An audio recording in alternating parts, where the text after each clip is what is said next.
Welcome to Nellore logs.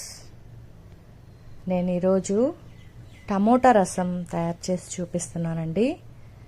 ఇది bachelors కూడా ఈజీగా కూడా తయారు చేసుకోవచ్చు. ఈ రసానికి మనం ముఖ్యంగా కొన్ని ఇంగ్రీడియంట్స్ యాడ్ చేసుకుంటే నార్మల్ రసం కంటే కొన్ని ఇంగ్రీడియంట్స్ కానీ యాడ్ చేసుకుంటే చాలా బాగా రుచిగా వస్తుందండి. మనం వేడివేడిగా అప్పటికప్పుడికే ఈ రసాన్ని మనం తయారు చేసుకోవచ్చు. ముందుగా నా వీడియో కనుక ఎవరైనా ఫస్ట్ టైం చూస్తుంటే లైక్ చేయండి, షేర్ చేయండి, సబ్స్క్రైబ్ చేయండి. ఒక చిన్న నిమ్మకాయ సైజ్ కంటే తక్కువగా ఉండే చింతపండుని తీసుకొని ఈ విధంగా నానబెట్టేసుకొని ఆ చింతపండునంతా కూడా బాగా గుజ్జుగా తయారు చేసేసుకొని ఒక 2 పండు టమోటాలు తీసుకున్నానండి. అంటే మీరు ఎంతైతే చింతపండు తీసుకుంటారో అంతకి తగినంత 2 టమోటాలు తీసుకోవాలి. నేను ఒకటి పెద్ద సైజు ఒక చిన్న సైజు తీసుకున్నానండి. ఇప్పుడు ఇవన్నీ కూడా కొంచెం స్మాష్ అయ్యేలాగా మనం ఈ చింతపండు గుజ్జుని టమోటాని బాగా స్మాష్ చేసేసుకోవాలి. ఈ స్మాష్ చేసుకోవడం వల్ల ఏమవుతుందంటే దాంట్లో ఉండే అంటే చింతపండులో ఉండే పులుపు, టమోటాలో ఉండే పులుపు అంతా కూడా మనకి బాగా కలిసిపోతుంది. ఇప్పుడు నేను తగినంత సాల్ట్, పసుపు కూడా వేసేసుకుంటున్నాను. చాలా ఈజీ, చాలా టేస్టీగా ఉంటుందండి. ఇప్పుడు అందులో వెదర్ చల్లగా ఉంది కదా, మనం అప్పటికప్పుడికే కూడా తయారు చేసి పెట్టేసుకొని తింటే చాలా వేడివేడిగా చాలా బాగుంటుంది. ఇది 2 రోజులు నిలవ ఉంటుందండి. ఇట్లా టమోటాని అంతా కూడా స్మాష్ చేసేసుకోండి. అందుకనే బాగా పండిన టమోటాని తీసుకుంటే రసం చాలా రుచిగా వస్తుంది. ఇట్లా దీన్నంతా కూడా స్మాష్ చేసేసాను. ఇప్పుడు ఈ టమోటా పిప్పి, చింతపండు పిప్పి ఉంది కదా, అదంతా కూడా మనం చేత్తోనే ఫిల్టర్ చేసేసుకోవాలి.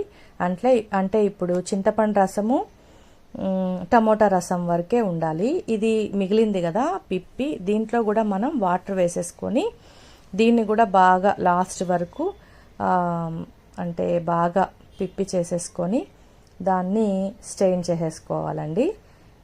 ఇట్లా మనం ఈ రసాన్ని ఈ విధంగా మనం టమోటా ఇదంతా కూడా లేకుండా ఫిల్టర్ చేసుకోవడం వల్ల చిన్నపిల్లలు కూడా నోటికి ఏదైనా తగిలితే తీసేస్తూ ఉంటారు కదా అన్నంలో, అది కూడా ఏం లేకుండా డైరెక్ట్గా తినేయచ్చండి దీన్ని. ఇంకా ఈ విధంగా టమోటాని చింతపండుని స్ట్రెయిన్ చేసేసుకున్న తర్వాత వడకట్టేసిన తర్వాత దీంట్లోకి కరివేపాకు, కొత్తిమీర 2 కూడా వేసేసుకోవాలి. వేసేసుకొని దీన్ని కూడా బాగా కలుపుకోవాలండి. కొంచెం లైట్గా పిసికినట్టుగా ఈ టమోటా రసాన్ని, చింతపండు రసాన్ని వీటినంటినీ కూడా స్మాష్ చేసేసుకోవాలి. ఇది వచ్చేసి రసానికి ఇంగ్రీడియంట్స్ అండి.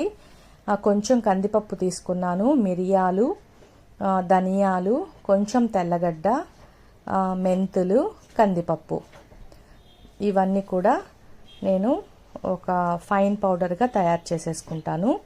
ఇక్కడ మీరు జాగ్రత్తగా చూడాలి. ఇప్పుడు మనం బాండీ పెట్టేసుకున్న తర్వాత తిరగమాతకి తగినంత ఆయిల్ వేసేసుకుంటాం కదా, ఈ ఆయిల్ కొంచెం మరిగింది అన్న వెంటనే ఆవాలు వేసేస్తాం కాబట్టి ఈ రసం పొడి ఉంది కదా వెంటనే వేసేసి మనం కొంచెం సిమ్లో పెట్టేసుకొని అటు ఇటు అనేయాలండి. ఏమంటే తొందరగా రసం పొడి అంతా కూడా మాడిపోతుంది. ఇది కొంచెం గమనించుకోవాలి. ఈ రసం పొడి ఈ ఆయిల్లో బాగా మనకి ఫ్రై అయింది కదా, ఇదేనండి అసలు సీక్రెట్ దీంట్లో.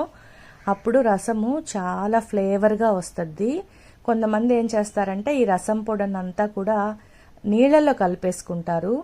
ఇట్లా మీరు వన్స్ ఒకసారి ఆయిల్లో ఫ్రై చేసి రసం పెట్టండి, చాలా బాగుంటుంది. అన్నం అంతా కూడా దాంతోనే తినేస్తారు మీరు.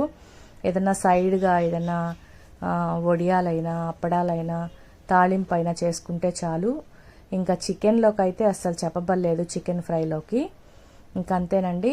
ఈ మనం టమోటా చింతపండు రసంలో ఉప్పు అన్నీ వేసేసుకున్నాం కదా, ఇంక ఇది హై ఫ్లేమ్లో పెట్టేసి కొంచెం బాయిల్ అయిన తర్వాత సన్న సిమ్లో పెట్టేసుకొని మూత పెట్టేసుకుంటూ చూసేసుకుంటే సరిపోతుందండి. వేడి వేడి రసం చాలా బాగుంటుంది. ఈ రసం ఒకసారి మీరు ట్రై చేయండి తప్పకుండా. మీకు అన్ని రకాల తాలింపుల్లోకైనా లేదంటే నాన్ వెజ్ కర్రీస్లోకైనా చాలా బాగుంటుంది. 2 days అయితే నిలువ ఉంటుంది. ఇట్లా మూత పెట్టేసుకుంటున్నాను. హై ఫ్లేమ్లో పెడతాను. మళ్ళీ అది బాగా బాయిల్ అయిన తర్వాత మనకి రోల్ బాయిలింగ్ అంటారు కదా, బుడగల్లాగా వస్తాయి కదా, అలాంటప్పుడు సిమ్లో కాస్త 1 minute ఉంచేసేసి ఇంకా దించేయడమేనండి. మీరు కావాలంటే సాల్ట్ కూడా చెక్ చేసేసుకోవచ్చు. చూడండి ఎంత బాగా మరిగిపోయిందో. ఆ టమోటా రసం అంతా కూడా బాగా మరిగి పైన మనకి ఎర్రగా కనిపిస్తుంది కదా, అంతేనండి. ఇది ఒకసారి నేను చెప్పిన మెథడ్లో నేను వేసిన ఇంగ్రీడియంట్స్ అన్నీ మిస్ చేయకుండా ఒక్కసారి రసం పెట్టి చూడండి, టమోటా రసము. ఇంకా మీరు ప్రతిరోజు మీ ఆహారంలో ఈ రసాన్ని చేర్చుకుంటారు. ఒకసారి ట్రై చేయండి, చాలా బాగుంటుంది. చిన్న పిల్లలకు కూడా మనం చారేసి అదే ఈ టమోటా రసంతో అన్నము తినిపించేయచ్చండి. ప్రతిరోజు కూడా మీ ఆహారంలో చేర్చుకోవడం వల్ల జీర్ణ అయ్యే సమస్యలు కూడా మనకి తొందరగా ఇదవుతాయి. థ్యాంక్ యూ అండి.